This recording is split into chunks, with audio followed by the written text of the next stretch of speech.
Hey vinyl community, it's Mazzy here. Richard McCook from the UK has a series of questions that's going around the vinyl community, and it's about questions for content makers, vinyl community content makers. I started out my videos way back making martinis, so I thought it was appropriate to make a martini during this one, and we'll take it from there. So 10 questions, I'll go through them fairly quickly.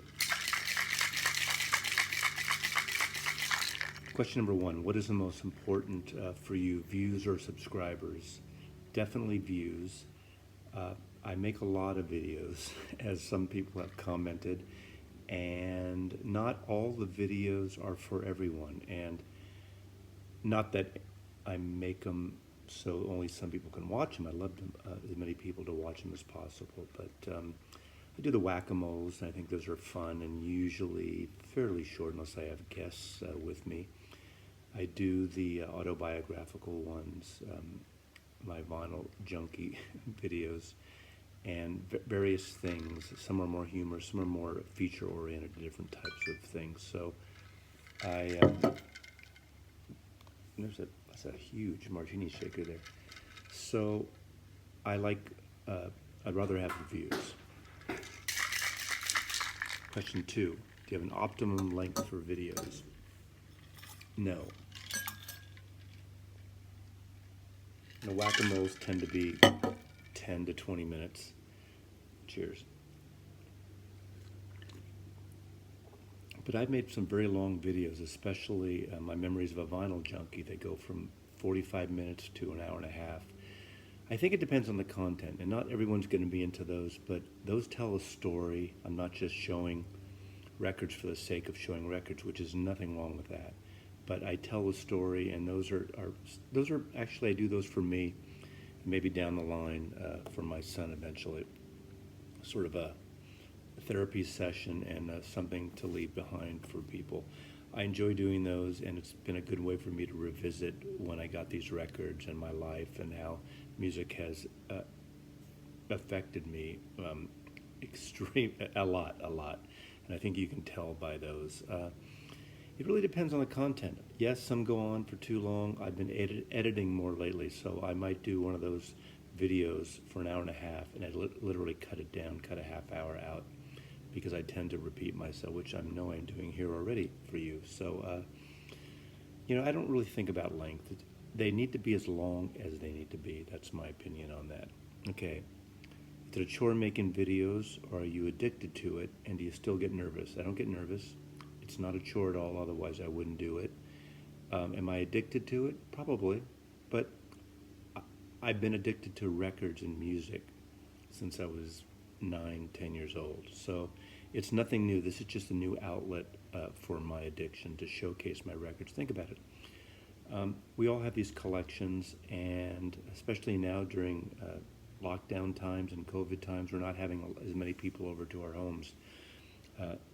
And it's a good way to share our collections with others, and so I really enjoy it. So, so there you go on that question. So, a mild addiction, but I got it covered. How do you react to bad negative comments on your video? I drink gin martini.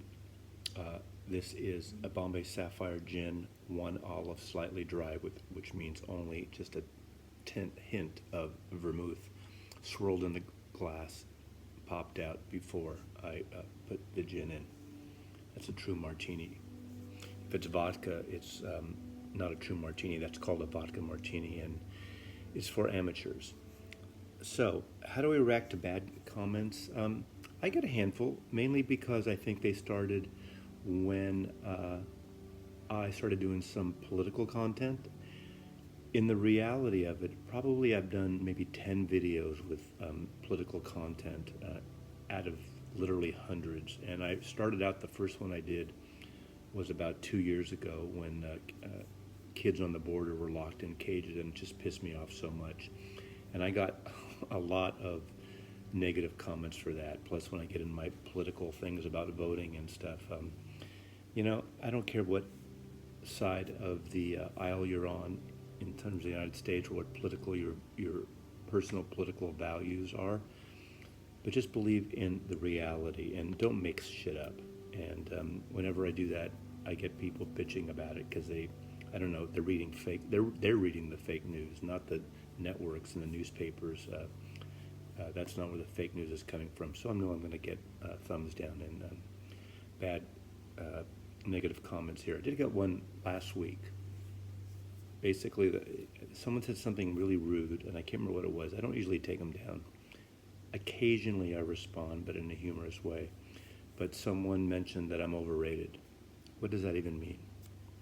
Somebody's watching, so if I'm overrated, that person watched. But anyway, I kind of take it lightly, definitely. I don't take it seriously. Do you ever buy records just to show on your channel?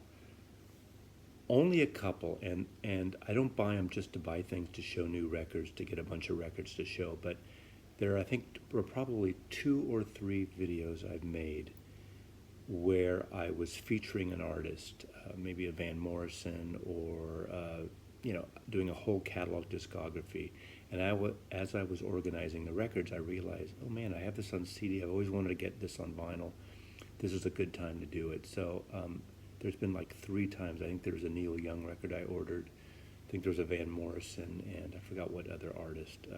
One of my features that I realized, oh my God, I thought I had that record and I don't.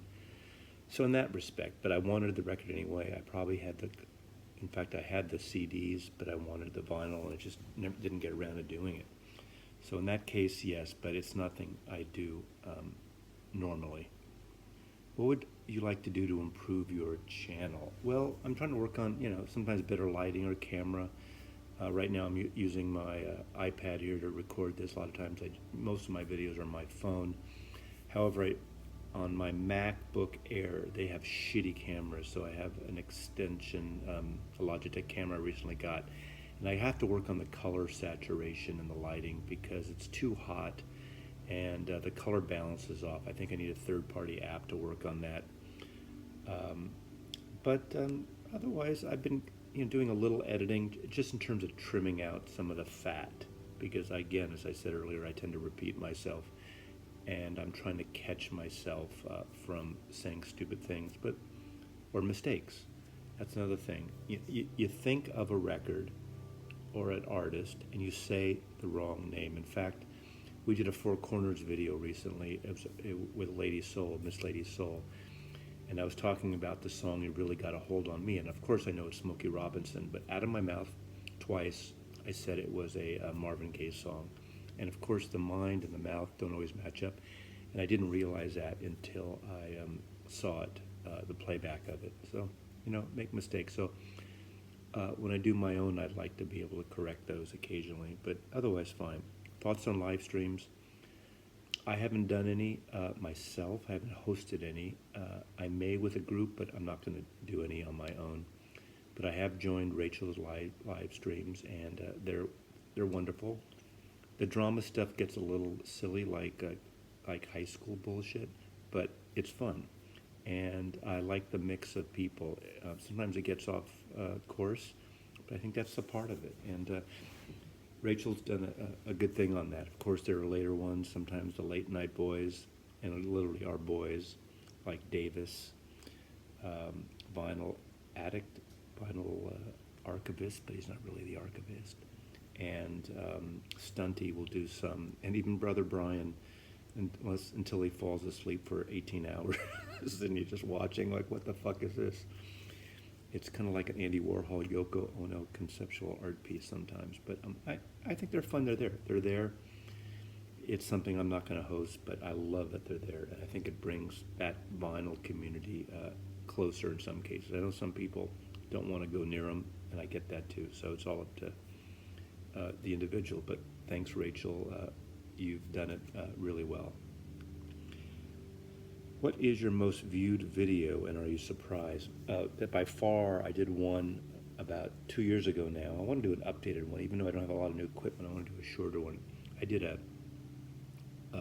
tour of my house and my stereo rigs upstairs and downstairs, and it's a long one, I think it's about a half hour, maybe even longer, because I kind of go through the artwork in my house, like this Richard Avedon photograph of John Lennon taken in 1967. I do my stereo gear, and I've gotten about 30,000 views of that, and that's by far. People like to see, audio porn, and it's like watching HTV TV show. And I did it literally in one take that time. Now that I could edit, I'd like to kind of refine it a little bit. I show some of my photo collections, my Beatle collections, my vintage stereo downstairs in my office and my record room. So that by far is my most viewed video. Have you ever made a video where you have not been wearing trousers? Not for the vinyl community. And number 10, how long do you intend to making videos? Probably for the next 10 minutes or 5 minutes, or probably the next minute and a half, or until I drink this, and then I'm going to stop.